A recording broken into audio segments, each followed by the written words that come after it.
Imagine knowing exactly what your students are learning and exactly which steps you need to take next.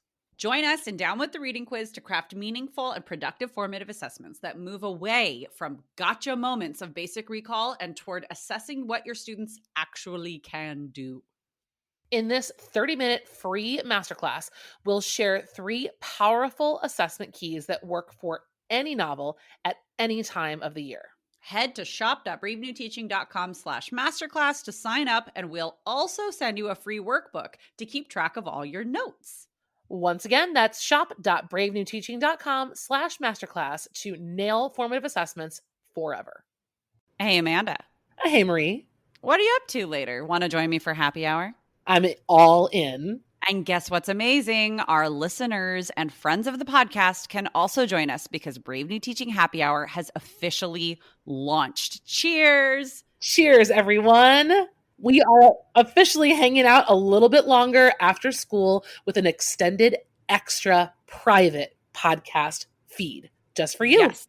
Members of Happy Hour get extra 15 minutes of the podcast, give or take, because you know us, we run a little bit long. It's just kind of how we are. But if you would like to get in on this Happy Hour action, please join us. It is only $5 a month. Head to curriculumrehab.com/happy hour and get yourself signed up, because when you're there, Amanda, tell our friends what we do every month for our Happy Hour members. I think my favorite part is coming up with a new free resource for our listeners every month. And then we pretty much break down that resource and how to use it. We also like to have guests on to do extended episodes and even Q&A that's just for you about that resource. It's really exclusive and super private just for you. So if you are like us and you like hanging out, you like chit-chatting about all things that are teaching, teacher life, and everything under that umbrella, join us for happy hour and we will see you there.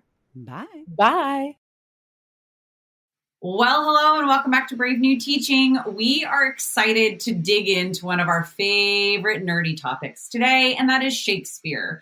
And not just any Shakespeare, because we have done a few. I've actually lost track of how many Shakespeare episodes have we done? At least 4. Oh God, that's so many. A lot. Of the podcast, we've done at least 4, so this is at least number 5. But we're going to get into some specific parts of Shakespeare that really give Shakespeare a place in any conversation, in any contemporary English class. And that's talking about argument with the BARD. That's talking about rhetoric. And it's talking about using Shakespeare in a AP Lang class, maybe, or using Shakespeare in places that are unexpected, because we're going to focus in on argument and not making an argument about Shakespeare, but on peeling apart the arguments within the text. And we are very excited about all of those things. Well, and we're really excited. This might sound like disproportionate for all the time that Marie and I talk about YA, contemporary conversations and contemporary authors.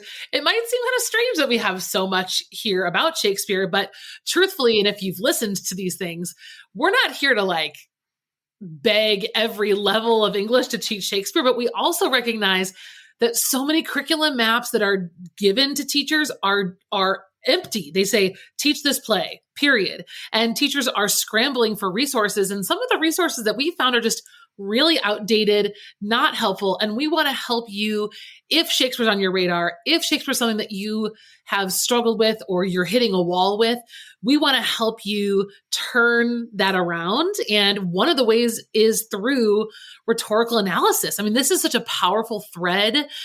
Argument is king. I mean, this is teaching argument through the secondary ELA thread. I mean, this is the one, it's not even one skill, the one type of skill sets that is the most vital, getting toward graduation, getting transferred into the workforce, getting transferred into adulthood.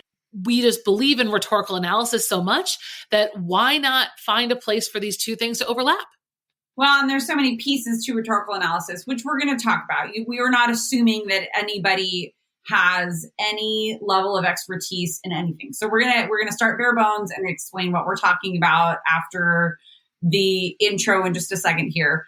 I do want to take a quick quick moment, if you have not checked out either of our Shakespeare teacher festivals, right here in the moment at the time of recording, we're a few weeks out from our second Shakespeare Teacher Festival that really digs into Shakespeare in the modern classroom and like how rhetoric and rhetorical analysis and have to do with all of the things that we're talking about today, but also like really specific strategies and ideas for bringing Shakespeare into the 21st century.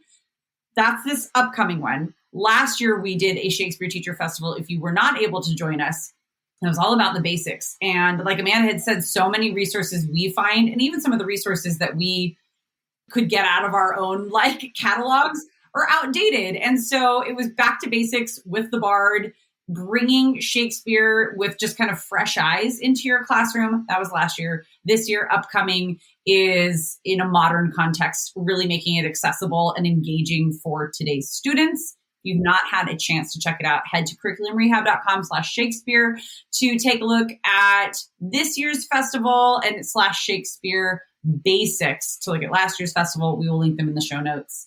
I think it's time to dive into argument. What do you think? I'm ready for it. Always am. All right. Cue the music.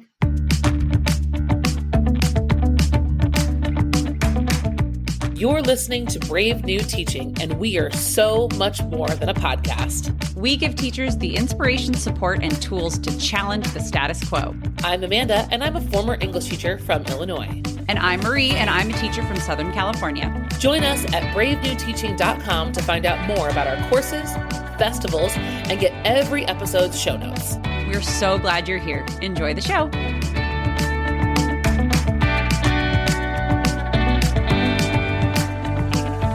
So let's talk about what do we mean by rhetorical analysis? Because rhetorical analysis really is like a lot of things. And when we start talking about Shakespeare, we're going to zoom in really carefully. What do we mean? Why do we mean? What are we about? What are we? So when I say rhetorical analysis through the lens of Shakespeare, Amanda, what do we mean? Well, what I mean is starting with the rhetorical triangle. And I know that's you too. But that's not where I always started. You know, when I first started teaching rhetoric, again, it was like on a bullet list of teach rhetoric. And I was like, okay. And so my gut instinct was to do a 2 or 3 day lesson on ethos, pathos, and logos and start at the beginning and assume kids didn't know anything and that you can't do rhetorical analysis unless you know ethos, pathos, and logos. Well, in this backwards world of professional development and actually helping English teachers know their content, I finally got a really nice training on this when I became an AP teacher, which wasn't until PS the 11th year of my 13-year career so far. So yeah, not expecting any of you guys to be like, I knew that. I would have started with the rhetorical triangle. Like, I was like, what is this nonsense?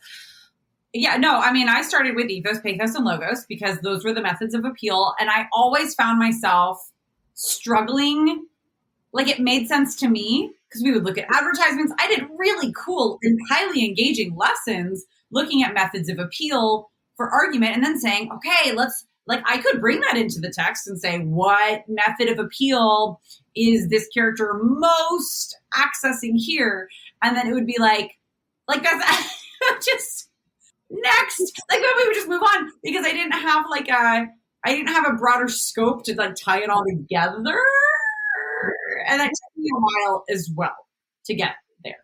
And well, the thing is, when I would go that route, it was really hard to get in and out of that in a timely fashion and get back to whatever else we were doing. So it always felt like it needed to be this like isolated unit on its own, and we know that any units that we isolate don't always transfer or don't ever they exist and kids practice them, but then they don't see them for another school year or 2 years. It can live in a vacuum, and then it makes it really hard as an instructor to be like, put together a summative for my course. And I did that one thing for like 2.5, 3 weeks.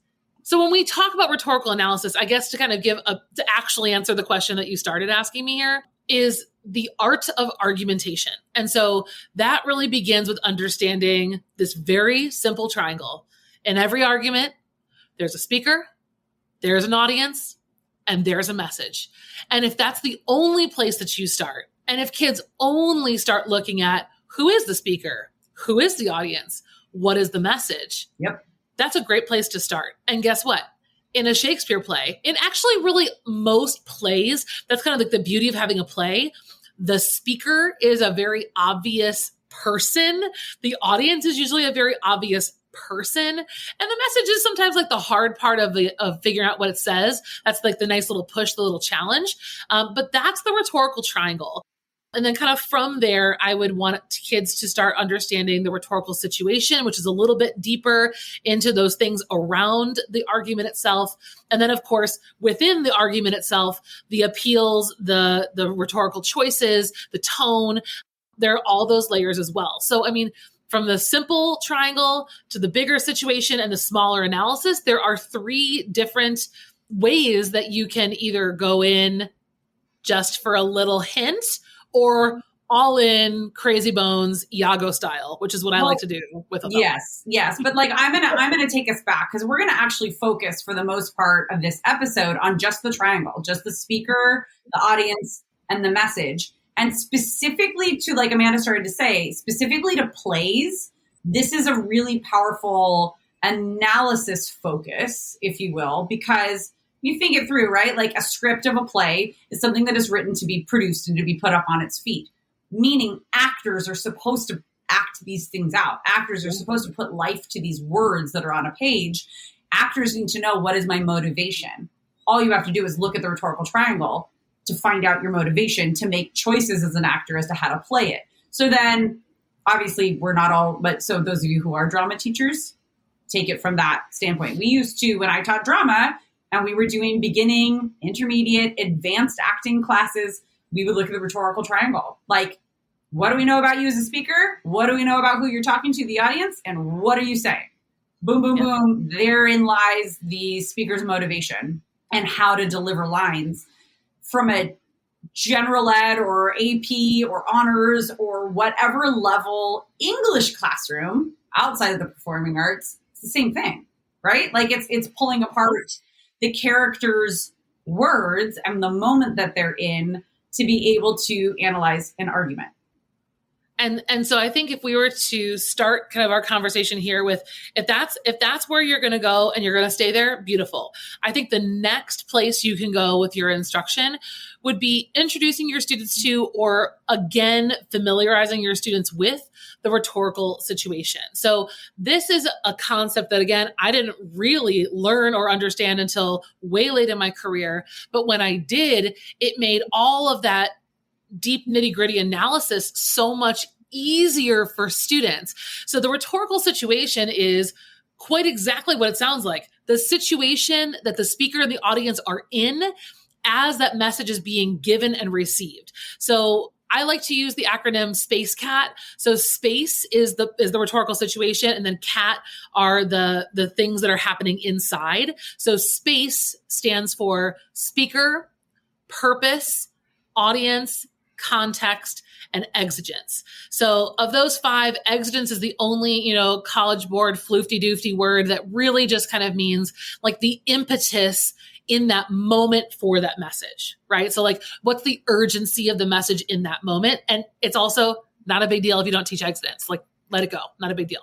But understanding all of those things lets you ask some really interesting questions for your students, like how, right, tone-wise, how would this message be delivered? How would the message change if it was delivered in a different way? Knowing the context, knowing the audience. You can start flipping things around and getting kids to do a lot of what-if scenarios, which is really great because then they're not feeling nervous about comprehension or like perfect understanding of the play so far. Yeah, they're not like bogged down by the nitty-gritty details of Shakespeare. Like, because we are talking about Shakespeare, they don't get stuck in the iambic pentameter of it all. They instead get to take ownership and play with the play.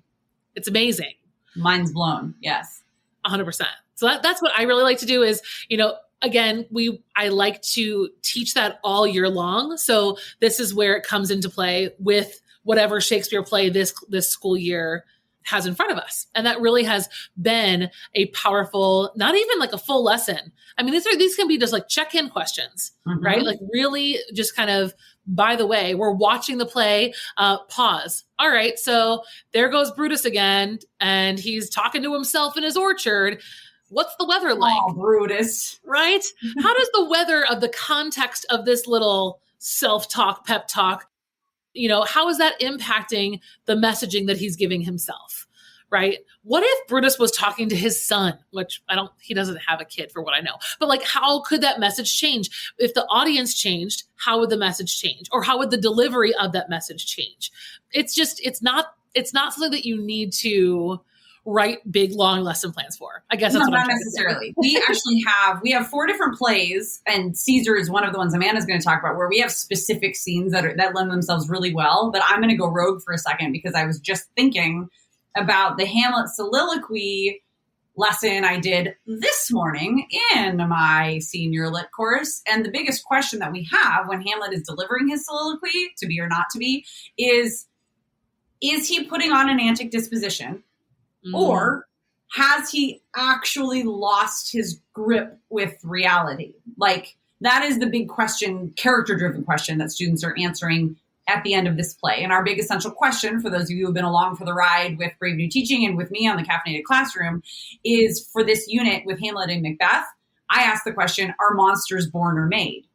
The monster being Hamlet in this moment. Is this just him putting something on? Wow. Or is he losing it? Like, is this a person who is in a mental health crisis? And what is the truth here? Depending on your interpretation of that soliloquy, depending on which production you might see, and I like to watch 4 different versions of that speech, and students get to like take down notes. Love it. The audience changes from interpretation to interpretation. We've got a Mel Gibson where he's completely alone. The audience is just himself. The audience is also his dead ancestors and his dead family members because he's down in the crypt below his castle. You've got Kenneth Branagh's version where his audience is actually just off to the side, and it's Polonius and Claudius, and they're just standing there listening, and he's speaking to himself in a mirror, but you are led to believe as a viewer that he knows they're there.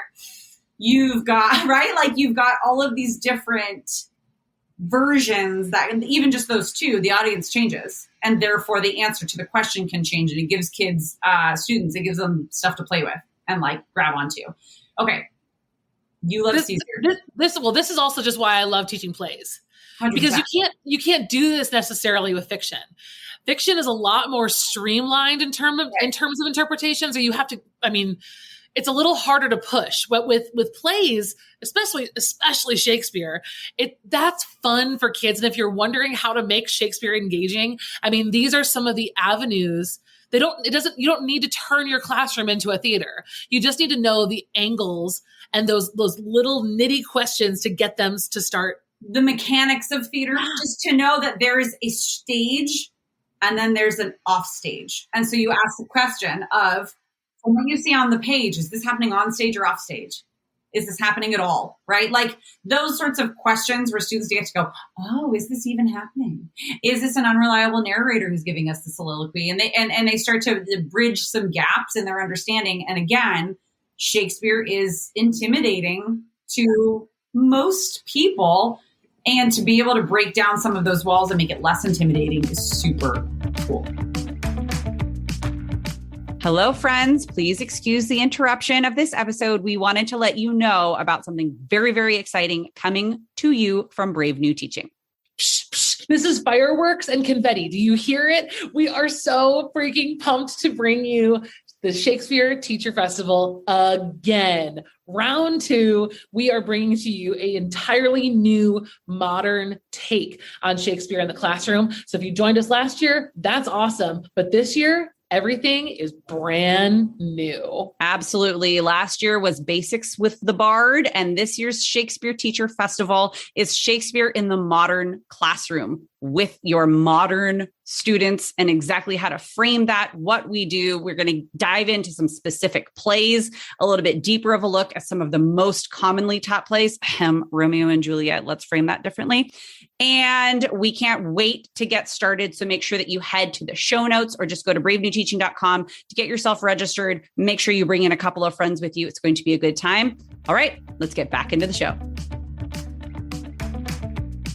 You want to talk about Caesar? I do. I really do. I really do. I think we'll have to link it in the show notes. She's getting really okay. Those of you watching can see the moment that Amanda's having, but those of you listening, she's like doing the whole neck rubbing thing. I wish I could remember what episode it was. I forgot about this until we got to this moment in the episode. It was in like our epic failure. We did an epic failures episode like in the very beginning of this podcast, and I talked about my first year of teaching. Oh yes. We will link that episode down below once we find it. Oh my gosh, I had completely forgotten. Okay. When I taught Julius Caesar for the first time, it was my first year teaching, and I was told, teach Julius Caesar. And you said, okay. And then I got jury duty for like 2.5 weeks or some crazy nonsense like that. I was in a federal trial, like a federal money laundering trial in Chicago. Like downtown, right? So like day one of this unit was like the first day I was gone. So honest to God, I taught Julius Caesar for the first time with a downloaded, I made a workbook and just copy and pasted a bunch of like study guide questions from all over the internet.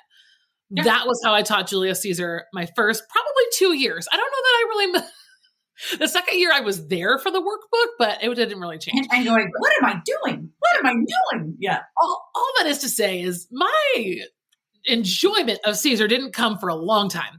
It took a while for this to grow on me, and I learned so much of what I want to share with you through painful failure.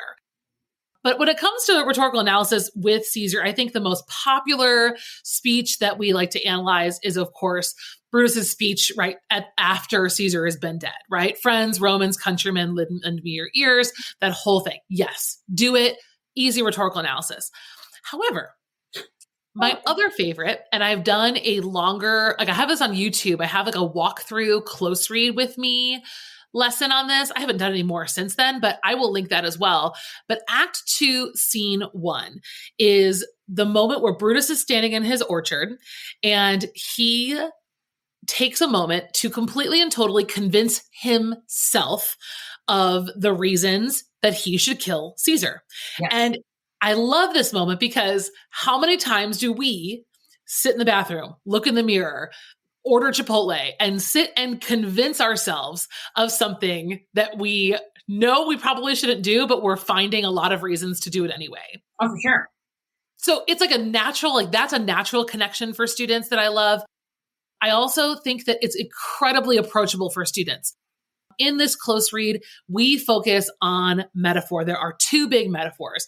There is this ladder metaphor where he's talking about ascending the ladder, and he's talking about this ladder of success, right? And that, I know that when Caesar, based on the past, based on knowing his ambition, I know that when he gets to the top of that ladder, I know that he will turn his back on everyone. He says that lowliness is young ambition's ladder, whereto the climber upward turns his face.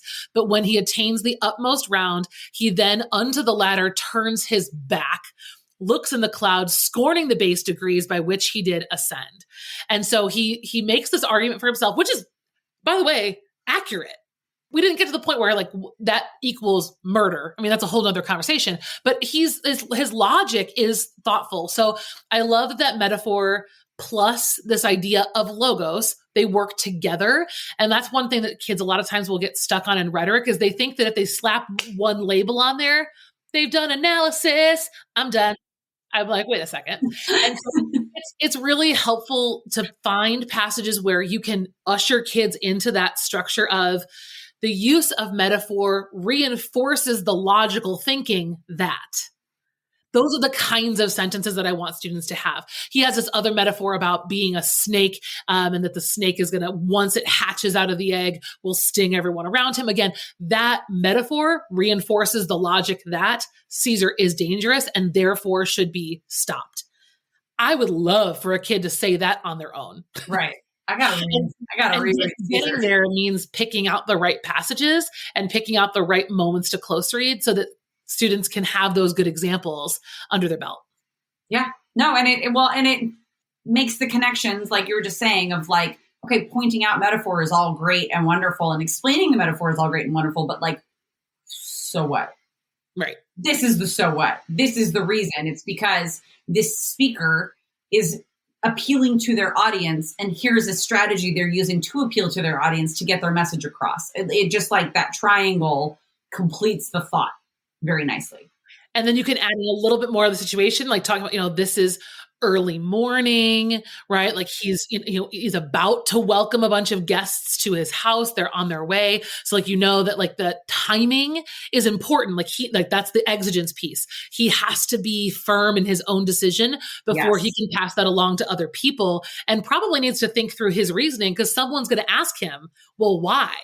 Right. Well, yeah, this is a pretty big ask there, Broody. Why? It's a pretty big ask. And no one actually ever does, which is, fun to ask the kids, like, hello, did they ever consider another option? Problematic in and of itself. Yeah. They didn't really consider another option. So, okay, let's go on to your second example, Othello, and then I'll give my two. Yeah. So Othello, my fave, I'm just toggling. I want to look at it really quick. I love, Othello, I taught to sophomores, so 10th grade, and I taught this play front to back, only close reading passages from Iago. Done. Yeah. Our essential question was, what happens when the villain wins? And they were like, spoiler alert. I was like, Shakespearean tragedy. Spoiler alert. Tragedy. You know what? Speaking of today, I said, yeah, well, you know how they die. Something like that. We were just finishing Act 2 of Hamlet. And one student, she looks at me and she goes, spoiler. And I said, oh, honey, it's a tragedy. Everybody's going to die. Like, everyone dies. Anyways, sorry. So Othello. So yeah, so Iago, we focus. I mean, that group was a group of students that were not necessarily like, didn't even necessarily do Romeo and Juliet. A lot of these students were in ESL for several years. And then I was like the first English class that they took. Mm-hmm. And I gave them Othello. Okay. And what I told them was, you can do this. I know it. And then we did rhetorical analysis, and it was amazing, because really all the kids need is a focus. It can be hard, but they were focused, and we were focused why, and they need a what to do. Yes, exactly. And it was, let's figure out, how does Iago do it? How does he do it?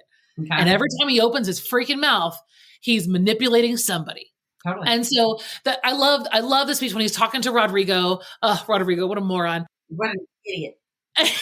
He really is. And the speech where he goes through with Rodrigo is Act 1, Scene 3, put money in thy purse.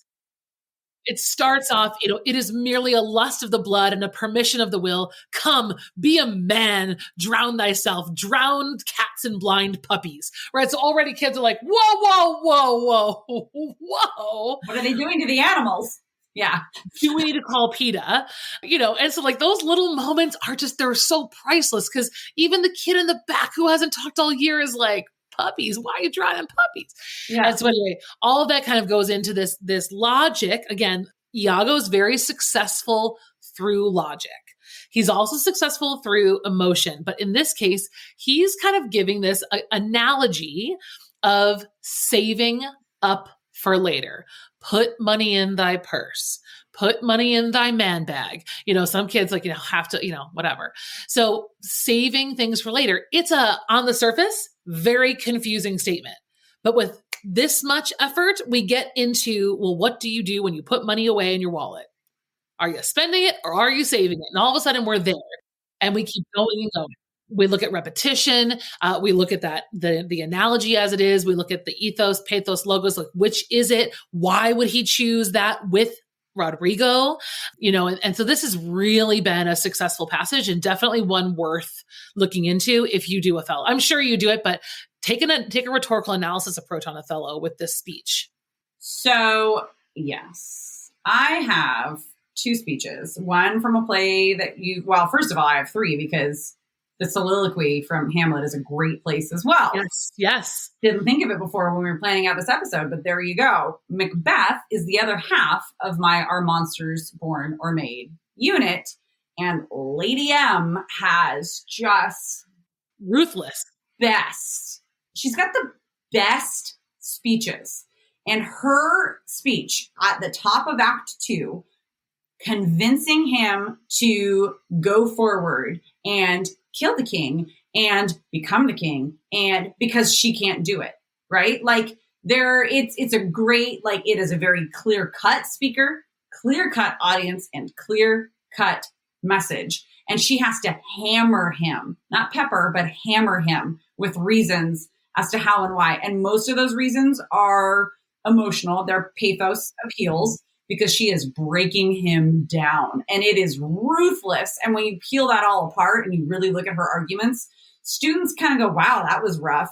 And then you look at it that they go, oh my gosh, she is ruthless. Like, she talk about who's the monster here. He does it, but like, who is the monster? Are they born? Are they made? It all leads into an essential question. This is a senior level class. So like, that lends itself really quickly in that little speech. And then I have one that's actually from a comedy. Good old Taming of the Shrew, which is one of the ones that I am going over in our Shakespeare Teacher Festival, this new one that is coming out in just a few weeks. I'm going to spend some time going through a unit that uses the Taming of the Shrew. Catherine's closing monologue, where she is talking about what a good wife does, who a good wife is so great for the rhetorical triangle, because it's one of those great speeches where you can swap things out. And you can say, well, is her message truly this, or is it tongue in cheek? Is her audience the men who she's speaking to, the lords, or, the nobles that are there? Or is it the other women that are behind her? Is her audience just her husband? Is her audience herself? Is her, right? Like, and all of those different little questions that you can ask make a shift in the message. The speaker is who the speaker is, but just those other two anchors can make a lot of really good conversation points for students. And it comes at the very end of the play. So then that makes you question the whole entire thing that has led up until that very moment. And it gives students a lot of like good, cool stuff to what if and to like sink into. Of your two examples, I love, there's two different situations that you've highlighted that are wonderful to keep in the back of your mind. The Macbeth example is a perfect example of, you can layer characterization on top of that, because Lady Macbeth knows her audience so well. And that's a really important part. When we talk about rhetorical analysis and we're suggesting that this gets layered into fiction, this is where and why. So Lady Macbeth knows that there is no room for logic in Macbeth's brain right now. Like, there is zero. We know he's been hallucinating daggers. He's been doing all kinds of, like, we're not in a logical place. And she knows that about him. And she knows more about him than we do, even as a play audience. And so seeing her choose to emasculate him and herself, it just leads to so many more conversations about the literature. So you don't even need to fully redirect into rhetorical analysis. You could even just kind of do speaker audience message without even labeling it that way to get to deeper conversations about character. And then the same with Shrew, with an ambiguous audience, like how that conversation changes. Again, just using that language of talking about speaker audience message. So cool. Absolutely. So these are 5 really good and very specific examples. Even if you're not going to do a whole entire play, you could take the famous to be or not to be soliloquy. Give kids a little bit of context. Here's who Hammy Ham is. Here's what's going on with Gertie. Here's what's happening with Claudius, blah, blah, blah. Now let's dig in. And you could, like that could be a quick exercise. Or it could be a full unit using all of one of Shakespeare's or 2 of Shakespeare's plays, or however it's big. You could also do a whole rhetorical analysis of a sonnet. We didn't even get into that because those are all clear speaker audience message. That's a great way to attack sonnets and other types of poetry. Rhetorical analysis is not just for nonfiction here, people. It's not. And it's actually one more. One thing we didn't talk about just yet was that last piece of, Cat and Space Cat is tone. And tone is something that I feel like I always try to tackle in novels, but that's the hardest place to do it. Doing tone in a play, there's a natural lesson plan there for us to practice delivery of lines in different tones. And I love doing that with Macbeth, specifically just going back to Macbeth again, his rhetorical questions, is this a dagger I see before me, the handle toward my hand? How should that line be delivered? Is it maniacal? Is it despondent? Is it satirical? Is it gloomy? Is it overjoyed, right? And I put kids in groups and have them deliver those 3 lines with like 16 different tones. And we're rolling by the time it's over because like some of them are hilarious, but like it's not threatening to deliver 3 rhetorical questions in front of your classmates or in front of a small group and kind of just have fun with it. And all of that goes back to, so what?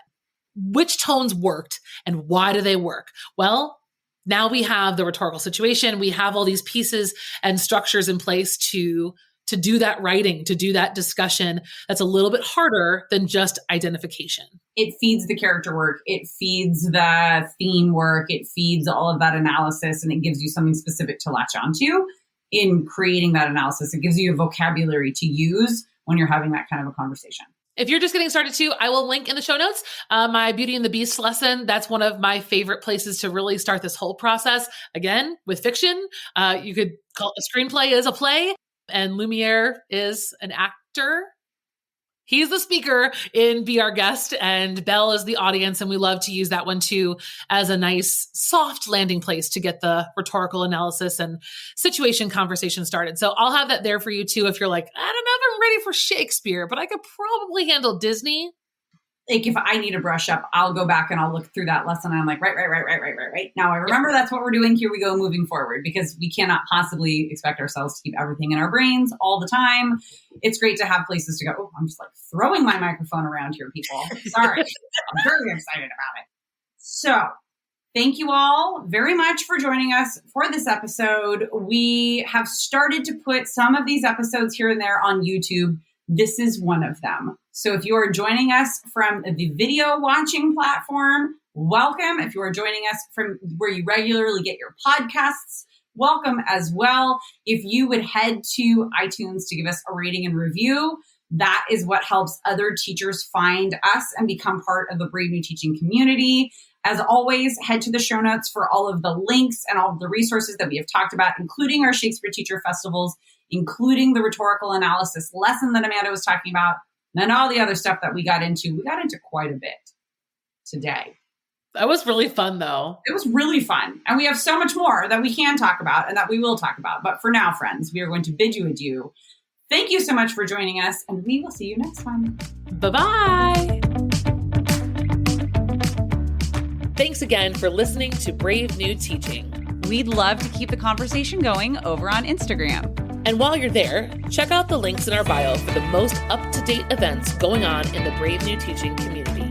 Thanks for being here, and have a great week at school.